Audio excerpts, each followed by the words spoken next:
His two brothers were killed. My two brothers. Separate. What are they? See why? They keep from them. I don't need Fulani in this community. Oh my God. They keep my two of his junior brothers. I don't need them. I can fight if I. Ihe anọ ga-abụ vidio nke anọ na-eme gbasalụ ife na-eme n'Enugu State. Ndị a na-ebe akwụ n'afọ na bụ obodo a na-akpọ Nimbo nke dị n'Uzo-Uwani n'Enugu State. Fa na-akọwa na gọọmenti na n'asịsị fa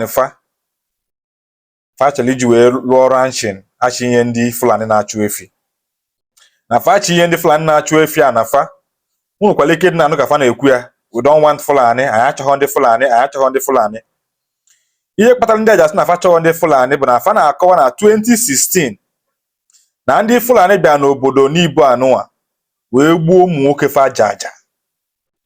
Ị ga na-afụkwa ebe fa jicha picture mass burial eme na this village in 2016 ebe ndị Fulani batalụ wolu ụmụ nwoke fa gbuo fa aja.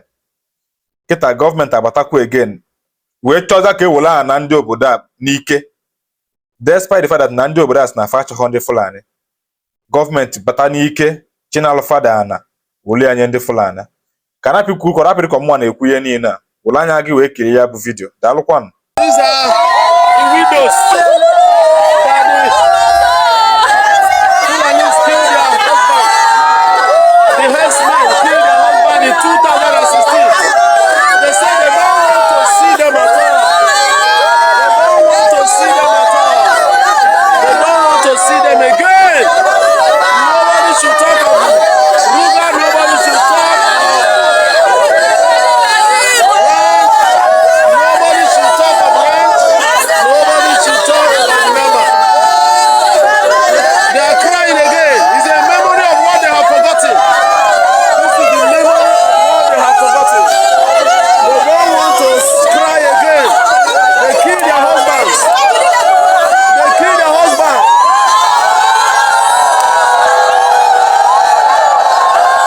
Wow. They couldn't control the emotion. They couldn't control the emotion.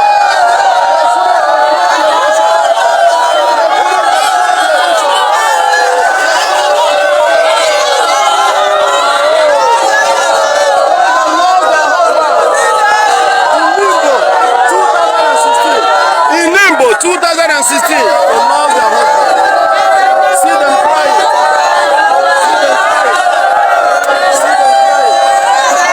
What a pity. They don't want the memory of branch of Adaba. Yes.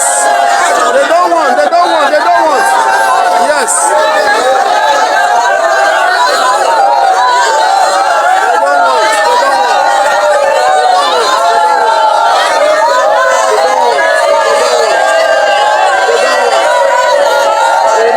Some of these women abuse them.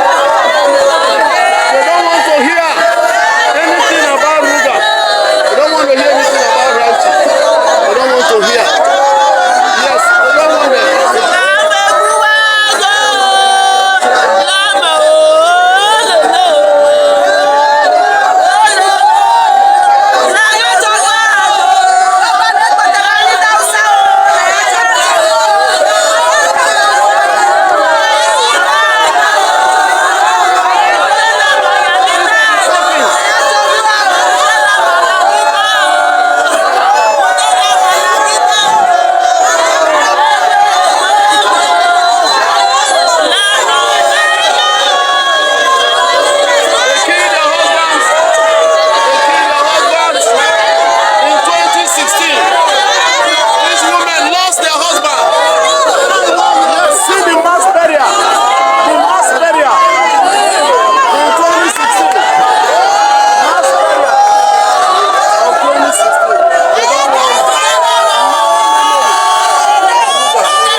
Were killed. My two brothers. Separate. What are See why? They keep from them. I don't need Fulani in this community. Oh my God. They keep my two of his I don't need them. I can fight if I see them. Yes. Let me remain alone. Sorry. ihe nke agwụmike oli m ọnụ nke a na-abụ vidio anọ na-eme gbasalụ ihe a na-eme na Enugu State. Vidio nke izizi mmelu gbasalụ Amichi village, nke abụọ gbasalụ n'ike, nke a na nke na-eme na Nimbo n'Uzo-Uwani. mana ihe nchọrọ ikwu bụ na onye ọbụla lelu nwanne ya lesi ndị ilo ma lụkwa ama na ndị ilo anyị na-elesi nwanne ga enwerekwa ike inwe ntụkwasị obi n'ebe ị nọ.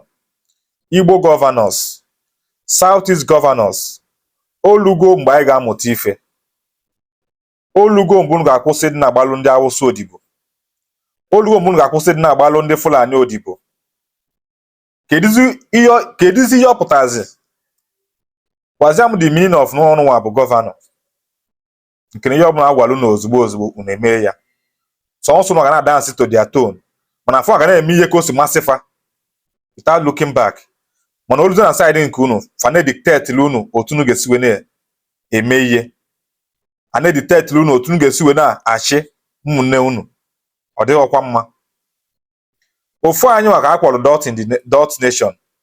Ofu anyị nwa ka a kpọrọ dot in the map. I can remember mgbe Buhari na ụmụnne na-akpọ anyị dot in the map. Ịnekwa na map of Nigeria today, ị ga-afụ na space bụ nke ndị 5 steeti anyị nwere na Igbo today, space dị as 5 steeti dị na Igbo today ebughị ibu. Onye ma bụ the smallest space e nwere na that map. Ikilizie nke ndị Awụsa fụka ụzọ fụka ka space tọgbọrọ. Ndị Awụsa nwere land mass. Faga na-agwa gị sị gị na Kano alone the bigger than the whole of Southeast.